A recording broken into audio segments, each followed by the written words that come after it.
यादव जी से बच के कहाँ जाइएगा, इसी ठेहा पे बार बार आइएगा। 15 और 20 3 बार से यहाँ से यादव समाज के व्यक्ति ही जीत कर आ रहे हैं। बिल्कुल क्योंकि तेजस्वी यादव गए हैं और तेजस्वी ने जाके कह दिया कि अब की युवा को लड़ाएंगे। तो रामानंद यादव तो क्वालिफाई नहीं करते हैं युवा में, तो फिर क्या होगा? तेजस्वी जी के मन में क्या चल रहा है? यानी चिराग पासवान का भी यहाँ पर है वोट बैंक है। नीतीश वाले गठबंधन से यहाँ आरजेडी लड़ी, इसलिए नीतीश कुमार का यहाँ लड़ने का संभावना नहीं था। भाजपा तब भी जानती थी इस क्षेत्र में इस बार यादव वर्सेस यादव तय है। फतुहा बहुत ही हॉट सीट है, ये तय है। फतुहा मिजाज तय करेगी इस पूरे पटना के आसपास के इलाकों का। ओरमा ग्रुप, जो सोचता है वो करता है, आपके अपने सपनों का आशियाना। नमस्कार दर्शकों, स्वागत है आपका भारत लाइव के नए शो टिकट जांच में। जैसा कि आप शो के नाम से ही समझ गए होंगे, हम आज ना तो डॉक्टर बनेंगे ना हमारे बगल वाले आज कंपाउंडर बनेंगे। आज हम दोनों की भूमिका टिकट कलेक्टर की होगी। जी हाँ, आपके लिए जो अलग अलग रूप और रंग हमें धरना पड़ता है, उसमें एक नया रंग हमने जोड़ दिया है। बार बार आपकी डिमांड आ रही थी और ऐसा नहीं है कि मैं देखता नहीं हूं, मैं एक कमेंट सब कुछ पढ़ता हूं। मैं आप लोगों के हर रिक्वेस्ट को मानने का, उसे कंप्लीट करने की कोशिश करता हूं। तो आज से शुरुआत हम कर रहे हैं। 243 सीटों की बात तो हम नहीं कर पाएंगे क्योंकि उतना समय और उतना संसाधन हमारे पास नहीं है, लेकिन 243 में 40 हॉट सीटों की हम चर्चा जरूर करेंगे। वो सीट जो बिहार में किसकी सरकार बनेगी से लेकर कौन मुख्यमंत्री बनेगा ये तय करने वाली है। वो सीटें जो तय करने वाली है कि गठबंधन में कौन सा दल रहेगा और कौन एक सीट की वजह से छोड़कर दूसरे गठबंधन में चला जाएगा। कौन सीटें ऐसी हैं जहां से निर्दलीय उम्मीदवार दोनों गठबंधनों पर भारी पड़ने वाले हैं। उन सारे टॉप 40 सीटों की सूची हमारे पास उपलब्ध है। एक एक करके इस टिकट जांच की श्रृंखला में हम उन सारी सीटों का जिक्र आपके सामने करेंगे। चुनाव अब बहुत दिन नहीं बचे हैं, महीने भर के अंदर में चुनाव बिहार का हो जाना है। ऐसे में इन 40 सीटों पर सब कुछ डिपेंड करता है। जैसा मैंने कहा, सरकार किसकी बनेगी, कौन विधायक बन रहा है और कौन मुख्यमंत्री की कुर्सी तक पहुंच सकता है, ये सब कुछ ये 40 सीटें ही तय करने वाली हैं। और इस सूची में पहली जो सीट है जी, जहां हमारी गाड़ी पहुंच रही है पटना होते हुए, वो है पटना टू फतुहा जी। फतुहा सीट के बारे में अगर हम जनरली पूछे तो लोग कहेंगे कि अरे तो पटना ना है, पटना जिला में है जी, क्या नजदीक है। अरे मरीन ड्राइव धरिए, 20 मिनट में पहुंच जाइए घूमते फिरते। हाँ, फिर वहां से चाट पकौड़ी खा के वापस आ जाइएगा। अगर नवरात्र में भी आप निकले होंगे तो फतुहा तो चले गए हैं घूमते फिरते जी, बिल्कुल। लेकिन ये जान लीजिए, फतुहा केवल ऐसे ही रैंडम कोई जगह नहीं है पटना के बगल में। राजनीतिक तापमान तय करती है, राजनीतिक तापमान तय करती है। और मुगल काल से ही जी राजनीति, व्यापार और शिक्षा, यहां तक कि आध्यात्म से जुड़ा रहा है। बिल्कुल। और सबसे बड़ा कारण है कि फतुहा जो है वो गंगा के किनारे है। ये बातें तो बहुत सारे लोगों को नहीं पता होंगी। इस सीट के टिकटार्थियों के टिकट जांच करने से पहले मैं थोड़ा फतुहा के बारे में आपको बता दूं जी। देखिए, फतुहा की जनसंख्या 2011 के जनगणना के हिसाब से 3 लाख के आसपास है। वर्तमान में ये जनसंख्या अगर आप मुझसे पूछिएगा तो 4.5 लाख से 5 लाख लोगों की है। फतुहा की आबादी इतनी है। फतुहा का मजेदार बात यह है कि ये पटना के आसपास होते हुए भी पटना जैसा ही है, मतलब ये गांव नहीं है। फतुहा के ग्रामीण आबादी बहुत ज्यादा है, 80% से अधिक, लेकिन फतुहा गांव नहीं है, फतुहा एक शहर है। बिल्कुल, मरीन ड्राइव पे चढ़िए और सीधा फतुहा। बिल्कुल, पहले तो थोड़ा डिफिकल्ट था, लेकिन अब आसानी से पहुंच सकते हैं। गंगा और पुनपुन, 2 फेमस नदियां जिनका पौराणिक महत्व रहा है, इन दोनों का संगम इसी पे है। और कार्तिक पूर्णिमा के दिन पटना के लोग भी स्नान करने फतुहा तक जाते हैं। बाढ़ मुकामा से तो करते हैं, बिल्कुल, यहां से भी जाते हैं लोग। कृषि, व्यापार, पर्यटन, धार्मिक उद्योग, इन सभी कारणों से पटना के बाद दूसरा हब माना जाता है ये पटना के आसपास। फिर मुगल काल में शेरशाह सूरी के समय से ही इस जगह का महत्व इसलिए है क्योंकि यातायात का एक बहुत बड़ा केंद्र बिंदु रहा था। बिल्कुल सर, गंगा के किनारे सड़कें तब से ही बनी हुई जी, गंगा किनारे सड़कें तभी से बनी हुई हैं और फतुहा उसी किनारे बसा हुआ है। आज भी NH 77 इसी से होकर गुजरता है, जिसके चलते आप पटना से अगर भागलपुर की तरफ जब भी बढ़िएगा तो आपको फतुहा से होकर गुजरना ही होगा। बिल्कुल। एक और फेमस चीज है। फतुहा से ही होके हमारे कैमरामैन पहुंचते हैं मुकेश जी अपने घर बिल्कुल, बख्तियारपुर। सोचिए 2011 की जनसंख्या के बारे में मैंने बता दिया। 86% ग्रामीण आबादी और 13% शहरी आबादी।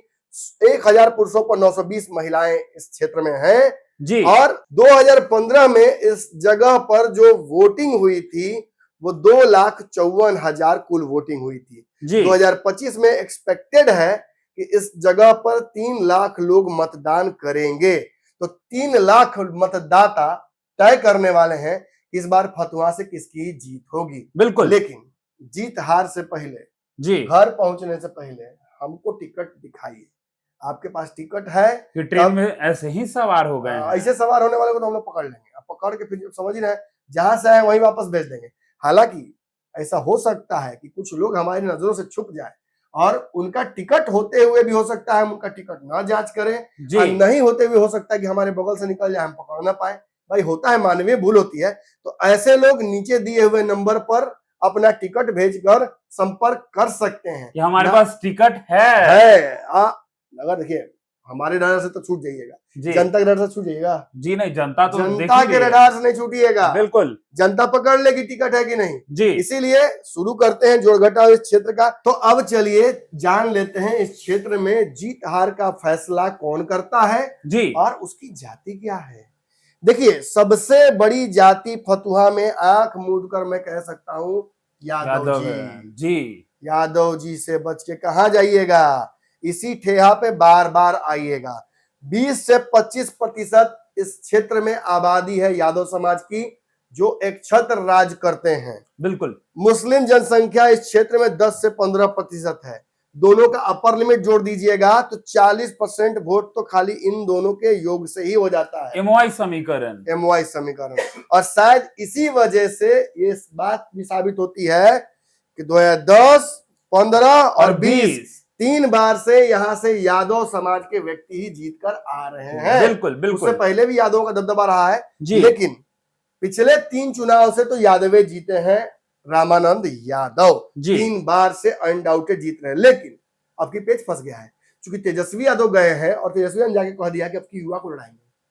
तो रामानंद यादव तो क्वालिफाई नहीं करते हैं युवा में, तो फिर क्या होगा, तेजस्वी जी के मन में क्या चल रहा है। खैर उस पर भी आएंगे, लेकिन आगे बढ़िए।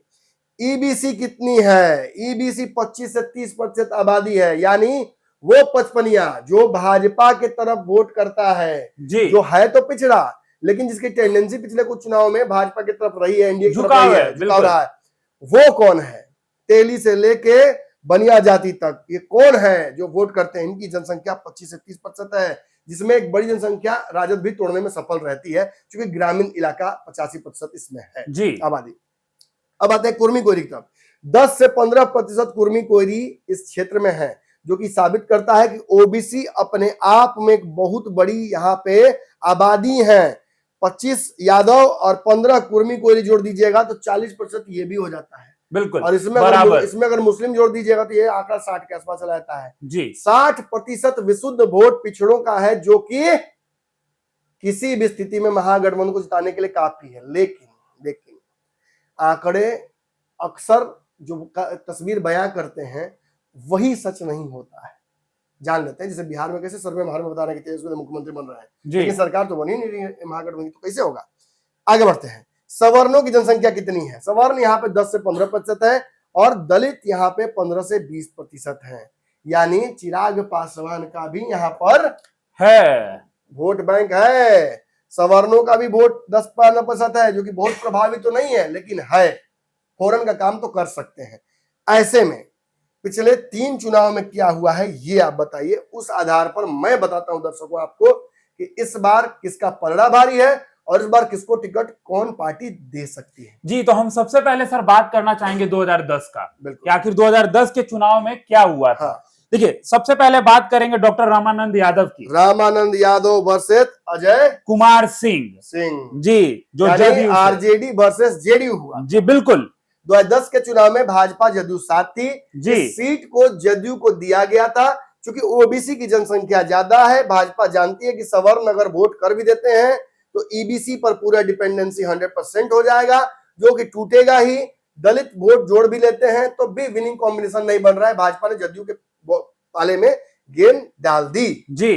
क्या ये हुआ? बिल्कुल यही हम अभी बताने जा रहे हैं दर्शकों को। रामानंद यादव जो है वो 9600 वोटों से जीतकर मतलब कि अजय कुमार सिंह जी को हरा देते हैं जी। चलिए, तो जदयू हार गई 2010 का चुनाव, लेकिन अब यहाँ पे गेम बदल जाता है। 2015 के चुनाव में 14 के चुनाव लोकसभा के बाद नीतीश कुमार छटक कर अलग हो गए थे और नीतीश लालू एक हो गए थे जी। 2015 के चुनाव में नीतीश लालू एक हो गए। इस क्षेत्र से जदयू का सीधे सीधे कहा जा सकता है कि दावा समाप्त हो गया। बिल्कुल। और फिर यहां से आरजेडी लड़ी, जो कि लड़ती रही थी, लेकिन नीतीश वाले गठबंधन से यहां आरजेडी लड़ी, इसलिए नीतीश कुमार का यहाँ लड़ने का संभावना नहीं था।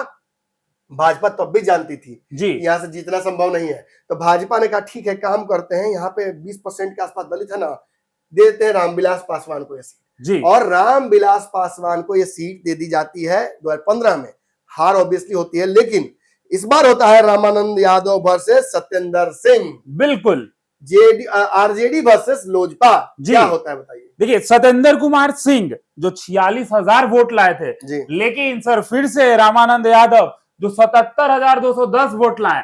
अब देखा जाए कितने के अंतर से हारे तो 30,402 के अंतर से एलजेपीआर वाले हारे थे। 15 का चुनाव अगड़ा वर्सेस पिछड़ा था, बिल्कुल निश्चित ही इसमें हार होनी तय थी और एक बड़े मार्जिन से हारने की वजह से इस क्षेत्र में रामानंद यादव का दबदबा बढ़ गया। पिछले चुनाव में जदयू को हराया, इस बार लोजपा को हराया जी। अब अगले चुनाव की तरफ बढ़ते हैं, 2020 चुनाव, जो कि बहुत महत्वपूर्ण होगा, क्योंकि इसी चुनाव के आधार पर इस बार सीटें बटेंगी, टिकट बटेंगे, प्रत्याशी तय किए जाएंगे। तो 2020 का चुनाव देखिए, रामानंद यादव कितने बड़े पहलवान इस बात से अंदाजा लगाइए। 10 में जदयू को हराया, 15 में लोजपा को हराया। सर इस बार हम बताते हैं किसको हराया। 20 में हराया तो सत्येंद्र सिंह को ही जी, लेकिन सत्येंद्र सिंह चूंकि गठबंधन इस बार बदल गया था और ये सीट जो थी वो बीजेपी को गई। जी, बीजेपी को गई, क्योंकि 2020 में नीतीश चिराग तो थे ही नहीं गठबंधन, चिराग बाहर चले गए थे जी। नीतीश भाजपा एक साथ आ गए। नीतीश कुमार जानते थे कि ये सीट जीतना संभव नहीं है। नीतीश कुमार ने कहा एक काम कीजिए, आप ही लड़ा लीजिए। और सत्येंद्र सिंह जो कि राजपूत समाज से आते हैं, जिनकी बहुत ज्यादा वोट नहीं है, उनको यहाँ से फिर भाजपा लड़ाती है। सबको पता होता है कि हारना तो तय है, लेकिन लड़ना तो है। सर बता दे कितने वोटों से हारे थे। 19,370 वोट से हारे थे सत्येंद्र सिंह जब बीजेपी से लड़े। तो अंदाजा लगाइए इस बात का। सत्येंद्र सिंह हिम्मत तो बहुत दिखाया, जैसा राजपूतों को जाना जाता है हिम्मत के लिए, लेकिन सिचुएशन फेवरेबल उनके लिए कभी था नहीं इस चीज जी। अपनी पार्टी के लिए जाके लड़ जरूर जाते हैं और इस बार भी दावा ठोक रहे हैं, इस बार भी तैयारी उनकी है, लेकिन क्या होगा इस बार। देखिए, इस सीट की एक खासियत रही है, 2005 के बाद से इस सीट पर 3 बार जी जदयू जीती है और 3 बार लगातार इस बार जो है 10, 15 और 20 आरजेडी जीती है, और एक ही व्यक्ति रामानंद यादव। तो रामानंद यादव का टिकट काटना थोड़ा डिफिकल्ट तो होगा, लेकिन तेजस्वी यादव ने सभा में जाकर जो बात कह दी है, उसके बाद से एक नाम की खूब चर्चा हो रही है। पहले हम महागठबंधन की बात करते हैं जी।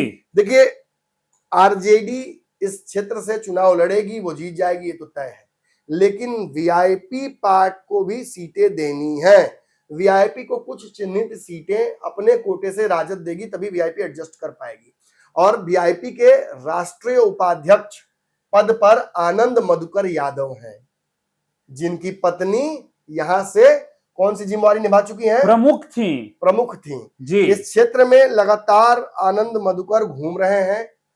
जो हाल ही में एक सर्वे हुआ है एक निजी चैनल के द्वारा, उसमें रामानंद यादव से कहीं ज्यादा लोगों ने वोट किया है आनंद मधुकर के नाम पर। बिल्कुल 52% के आसपास, जहां तक मुझे पता है। जी 56%। और रामानंद यादव कितना मिला है? 26% जी। 20 से 26% के आसपास मिला है। चलिए जी बिल्कुल 25% जो आपने कहा। तो इस आधार पर तो आनंद मधुकर आगे नजर आ रहे हैं जी। लेकिन रामानंद यादव का टिकट काटना न काटना ये सब कुछ गठबंधन के तकाजा पर डिपेंड करेगा। मुकेश सहनी को कितनी सीटें मिलेंगी उस आधार पर ही तय होगा कि ये सीट आनंद मधुकर को दी जाएगी कि नहीं। एक तरफ 3 बार का जीता हुआ नेता है रामानंद यादव, दूसरी तरफ तेजस्वी का बयान कि हम युवा को इस बार मौका देंगे। जी बिल्कुल। तो आनंद मधुकर यानी वीआईपी और आरजेडी के बीच यहाँ थोड़ा खींचता नजर आ रहा है। कुछ नाम और भी चलते हैं, जैसे कि जो एक और जीजा है चिराग पासवान के, उनका भी नाम यहाँ चलता है, साधु यादव का, लेकिन साधु पासवान का, लेकिन वो मसौढ़ी से तैयारी कर रहे हैं जहां तक हमें सूचना मिली है।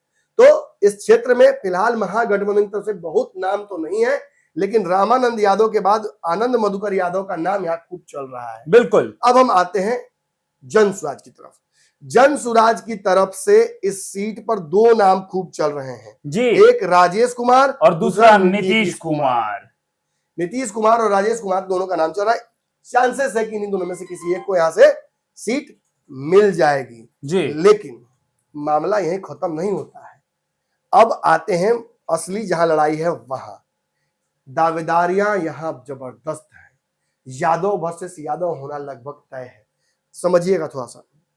सत्येंद्र यादव तैयारी जरूर कर रहे हैं, नाम उनका भी इस बार, सत्येंद्र सिंह माफ कीजिएगा, तैयारी जरूर कर रहे हैं, नाम उनका भी इस बार जबरदस्त चल रहा है।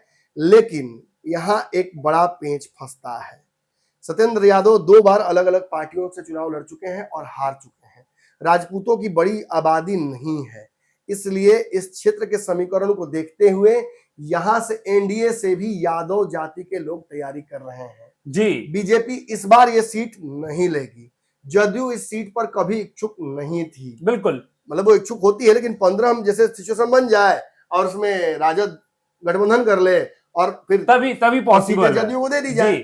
तो वैसा होगा नहीं। पिछली बार भी उसको राजद छोड़ी नहीं थी 15 में, तो जदयू का दावा ऑटोमेटिकली यहाँ समाप्त हो जाता है और बीजेपी लड़ के देख चुकी है, उससे हो नहीं रहा है। लोजपा की तरफ से सत्येंद्र सिंह लड़े थे चुनाव 2015 में जी, जो सबसे करीबी लड़ाई हुई थी वो 15 में ही हुई थी, इसलिए मुझे लगता है मतलब सबसे ज्यादा जो मजेदार लड़ाई हुई थी वो 15 में हुई थी, क्योंकि एक तरफ दलित वोट बैंक को भी तोड़ने की कोशिश की गई लोजपा के द्वारा, और हाल में जो 5 की 5 सीटें चिराग पासवान ने जीती हैं, इसकी वजह से लोकसभा में उनका दावा इस सीट पर नेचुरल माना जाता है। इस क्षेत्र से कई लोग चिराग पासवान का गोड़ छानने में लगे हुए हैं, पैर छानने में, रोक के एकदम कैसों सर दे दीजिए। लेकिन इस क्षेत्र की लड़ाई में एक वाइल्ड कार्ड एंट्री हो गई है, सुभाष यादव की एंट्री हो गई है। रामानंद वर्सेस सुभाष यादव होगा इस बार। एक तरफ लालू यादव का पहलवान तो दूसरी तरफ लालू यादव का पहलवान साला जी। लड़ाई मजेदार। जहां एक तरफ रामानंद यादव का टिकट कट सकता है, वहीं सुभाष यादव की इस क्षेत्र में वाइल्ड कार्ड एंट्री हुई है। हाल ही में राजगीर में, गया में जो लोजपा के कार्यक्रम हुए थे, उसमें जो यादव समाज की भीड़ थी वो कहां से आई थी, या सोचिएगा। चिराग पासवान यदि जीतेंगे और वो मुख्यमंत्री तक की चेष्टा करते हैं तो किस दम पर करते हैं, कहां से वो वोट टूटेगा। निश्चित ही उन्हें तेजस्वी के वोट में सेंधमारी करनी पड़ेगी। दलित के अलावा अगर ओबीसी के पिछड़ा लोग उनको पसंद करने लगेंगे तो संभावनाएं उनके लिए बनेंगी, इसीलिए समीकरण निकाला जाएगा। और इसी कड़ी में सुभाष यादव के जो पुत्र हैं रणधीर यादव, जो उस क्षेत्र में लाठी गाड़ के बैठ गए हैं, खूंटा भी नहीं, लाठी। इसी लाठी के आगे पीछे सारा राजनीतिक समीकरण गढ़ा जाएगा। रणधीर यादव इस क्षेत्र से ताल तो ठोक ही रहे हैं, गांव में लगातार भ्रमण कर रहे हैं, लोगों तक पहुंच रहे हैं, साथ ही साथ कई बार चिराग पासवान से मुलाकात करके भी तस्वीरें उनकी सार्वजनिक हुई हैं। कई बार चिराग पासवान के कार्यक्रमों में मंच के आसपास नजर आए हैं अपने कार्यकर्ताओं के साथ, कभी गाड़ियों का काफिला लेकर, कभी भीड़ लेकर, और ये भीड़ एक्सक्लूसिवली यादवों की होती है जी। इस क्षेत्र में। जिसने यादव साधा उसी के पास इस क्षेत्र का वोट आधा। सीधा सीधा हिसाब किताब है।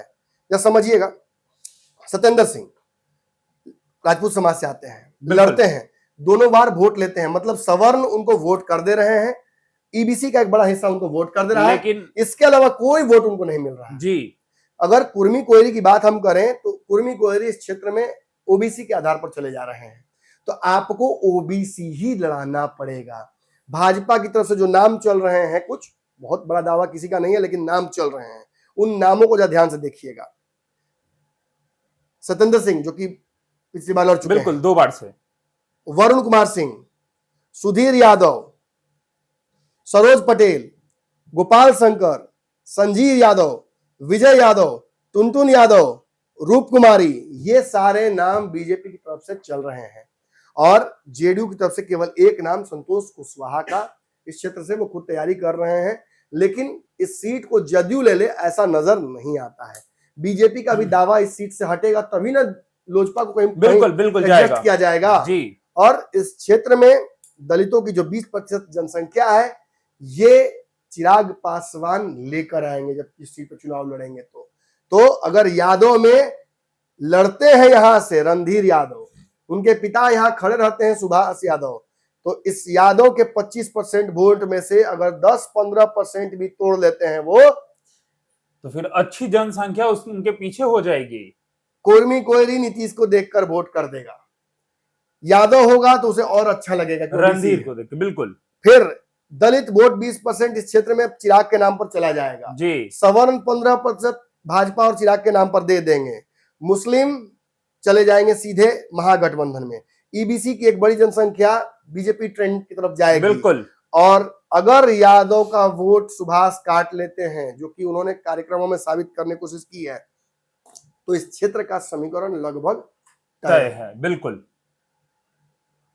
इस बात का दावा हम नहीं कर रहे हैं कि टिकट किसको मिलेगा किसको नहीं मिलेगा, लेकिन समीकरण ये इशारा कर रहा है कि इस क्षेत्र में इस बार यादव वर्सेस यादव तय है। अब तय करना है कि कौन से यादव पर दाव लगाया जाएगा। लालू यादव से, उनके मतलब जो गठबंधन है उससे सीधे सीधे लड़ाई लेने वाले सुभाष यादव को, या ऐसे नेता के पर दाव लगाया जाएगा जो केवल समीकरण मात्र बनकर रह जाएगा। जी बिल्कुल। इसीलिए हम कह रहे हैं कि टिकट जांच किए बिना किसी को छोड़िए मत। आप दूर से देखते हुए कह देते हैं कि नहीं लगता सर टिकट लिए हुए है, लेकिन अक्सर जो दिखता है कि टिकट लिए हुए है वही नहीं ले रहता है। कॉन्फिडेंस दिखाता है, कॉन्फिडेंस दिखाता है जी, उसी में धरा जाता है दोबारा, और उसमें हमारी आपकी नौकरी पर भी खतरा है जी। तो भैया इस वाले एपिसोड में इतना ही। फतुहा बहुत ही हॉट सीट है, ये तय है। फतुहा मिजाज तय करेगी इस पूरे पटना के आसपास के इलाकों का, और अगली कड़ी में जल्द ही आपसे मिलेंगे। अगला कौन सा सीट होगा? मोकामा सर हॉट सीट है, और बात हमने तो किया ही है कि 40 हॉट सीट लेने जा रहे हैं, तभी तो दर्शक भी इंतजार करेंगे कि आखिर अगला फतुहा के बाद नजदीक कौन सा है और कहां से मरीन ड्राइव पे चल के पहुंचेंगे। तो चलिए दर्शकों को अब इंतजार करने देते हैं, ताकि अब ये देखना दिलचस्प होगा कि जनता जो है किसे चुनती है। तो चलिए अब ये देखना दिलचस्प होगा कि जनता किसे चुनती है, क्योंकि हमने तो आपको टिकट की जानकारी दी है कि टिकट किसको मिलेगा और नहीं मिलेगा, ये तो समय तय करेगी और पार्टी तय करेगी। लेकिन फिलहाल इस खबर में इतना ही। आप हमारा खास कार्यक्रम देख रहे थे, टिकट जांच। आपके सपनों को हमने सजाया है, ई होम्स पैनोरमा को हमने बनाया है। ई होम्स मेरा एक सपना था जिसपे मैं पिछले 4 साल से काम कर रहा था। हमने जो बनाया है वो सबने है माना। ई होम्स पैनोरमा में हो आपका भी आशियाना। और फाइनली हमने 2021 में इस प्रोजेक्ट को लॉन्च किया। बहुत लोग अप्रिशिएट कर रहे हैं कि पूर्णिया जैसे शहर में, बिहार के, एक तो बिहार की बात करें उसमें भी पूर्णिया जैसे छोटे जगह में इस तरह का लाइफस्टाइल देना, ये सुन के हम लोगों को बहुत अच्छा लगता है। ई होम्स में हमने कुछ और भी किया है, जैसे हम जिस जगह में रह रहे हैं हमारे फैमिली सिक्योर हो, उनको सिक्योरिटी का ध्यान में रखा है। आपकी सुविधा और सुरक्षा आपके लिए खास है, ये आपका विश्वास है। इसमें आर्टिफिशियल इंटेलिजेंस का 7 लेयर सिक्योरिटी का हमने इस्तेमाल किया है। लस ग्रीन कैंपस को बनाया है, यदि हमारा बाउंड्री वाल है तो वो वर्टिकल गार्डन है। ये जितनी भी फैसिलिटी होता है एक इंटरनेशनल टाउनशिप में ई होम्स है, ये हम लोग विश्वास नहीं कर पा रहे हैं। जो भी हमारे मित्र दोस्त या जो भी हमारे बाहर के बाहर आते हैं तो हम लोगों को बहुत अच्छा सुनने को मिलता है और बहुत अच्छा क्रेडिट मिल रहा है। वो सारा हमने सिर्फ एक बिल्डिंग नहीं बनाया, हमें एक बहुत अच्छा लाइफस्टाइल दिया ई होम्स में, और मेरा एक सपना था जिसको मैं आज फुलफिल होते हुए देख रहा हूँ। ये आपका आवास है। ई होम्स पैनोरमा में अब आपका निवास है। E Homes Panorama, luxurious lifestyle redefined. Panorama group, जो सोचता है वो करता है। अगर ये वीडियो पसंद आई और वह बिहार के राजनीति और बिहारियत से सरोकार रखेनी तो सब्सक्राइब बटन दबा के चैनल के सब्सक्राइब कर ली। ओजे एगो घंटी बा, ओकरा बटन दबा देला से कुल सटीक और मारक खबर रुआ मुफ्त में मिल जाई। अगर रुआ पत्रकारिता के हमनी के नया प्रयोग में सहयोग कर चाहतानी तो ज्वाइन बटन दबा दी। पेटीएम नंबर नोट कर ली 9386 816700